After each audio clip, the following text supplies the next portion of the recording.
Module 5 of Real World Resilience for Veterinary and Animal Professionals. In this module, we're going to talk about a few different things. This is the stuff that some people might refer to as the fluffy stuff, or the soft skills, or the woo-woo. But I hope you're realizing by now that everything we talk about here is backed very strongly by science and evidence. There's no actual woo-woo in here. But also, it's really important to start to be aware that the mindset stuff is actually a vast chunk of the things that we can control. Because remember, we've talked about the fact that we can't control everything and we can only control what we do. And that means that a whole bunch of the stuff that we're talking about is about how we interpret the world and how we choose to, what we choose to do with the things happening around us and the actions that we're going to take because of how we've interpreted it.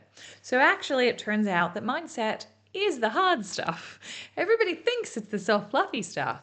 But of all of the things, we find it easy to just buy a tool or follow a 6-step process or tick a box or, ask that question or buy this new efficiency process. The reality is that that's the easy stuff, and it's the stuff that we do to distract ourselves from the hard work of what's going on in our own brain. So the mindset things, whole of module 5, is actually the stuff that you'll find the hardest out of everything we talk about here, because we have to practice it like any skill, whether it's learning to put a catheter in or spay a cat or, restrain a fractious kitten.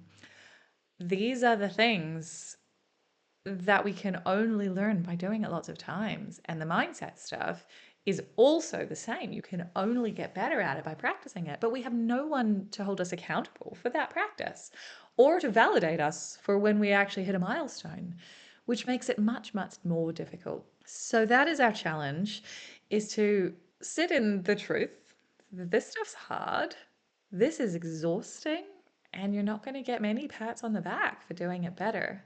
But your life is going to change if you can master a lot of this stuff. So we're going to talk about what we call shark music and creating internal narratives that maybe aren't necessarily objective.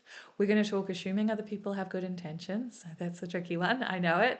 We're going to talk a little bit about unhelpful thought processes like imposter syndrome and perfectionism.